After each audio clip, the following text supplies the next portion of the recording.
नमस्कार, वीडियो को एक लाइक दिल से कीजिए और अग्नि परीक्षा की सच्चाई जानिए। दोस्तों, अधूरे ज्ञान से कुछ नहीं होता, इसलिए वीडियो को पूरा लास्ट तक देखिए। रामायण की कथा आप सभी ने सुनी या देखी होगी और ये रामायण प्रभु श्री राम और माता सीता के अटूट प्रेम और विश्वास की कहानी बयां करती है। रामायण की कथा के अनुसार भगवान श्री राम को 14 साल का वनवास मिला था और इस वनवास के दौरान माता सीता और लक्ष्मण भी उनके साथ थे। वनवास के कठिन समय लंकापति रावण ने माता सीता को अपहरण करके बंदी बना लिया था और इसी वजह से राम और रावण के बीच युद्ध हुआ था।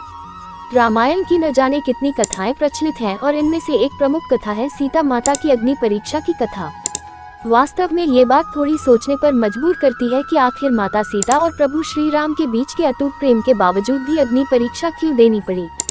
उससे पहले कमेंट में जय श्री राम की बारिश कर दीजिए।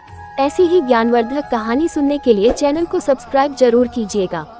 आइए जानते हैं अग्नि परीक्षा को लेकर प्रचलित कथा को।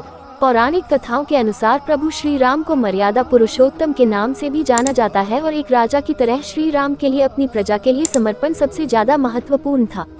ऐसे में जब लंबे समय तक रावण की कैद में रहने के बाद माता सीता श्री राम के साथ अयोध्या लौटी, तब उनकी पवित्रता को लेकर समाज के एक वर्ग में संदेह होने लगा। इस पर एक वृद्ध ने उन पर कटाक्ष करते हुए ये भी कहा कि ये भला कैसे मर्यादा पुरुषोत्तम है जो ऐसी माता सीता को अयोध्या वापस ले आए, जो तक रावण के पास थी और उनकी पवित्रता का कोई प्रमाण ही नहीं है।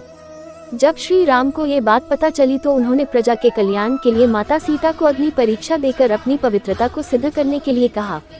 प्रभु श्री राम की बात सुनकर माता सीता अग्नि में समा गई, लेकिन असली वजह अग्नि परीक्षा की यह थी। ध्यान से सुनिए। पद्म पुराण के अनुसार रामायण में एक नहीं बल्कि 2 सीता थी, पहली असली और दूसरी माया की सीता। इसकी कथा के अनुसार एक बार लक्ष्मण जी जब कंदमूल फल लेने वन को गए हुए थे, तब प्रभु श्री राम ने माता सीता से कहा कि अब मैं नरलीला करूंगा और जब तक मैं राक्षसों का विनाश करूंगा तब तक आप अग्नि में निवास करें। ऐसा कहकर श्री राम ने माता सीता को अग्निदेव को सौंप दिया। इसके बाद असली सीता जी की जगह माया की सीता प्रकट हुई। इस तरह जब सीता जी का अपहरण हुआ तब वो माया की ही सीता थी।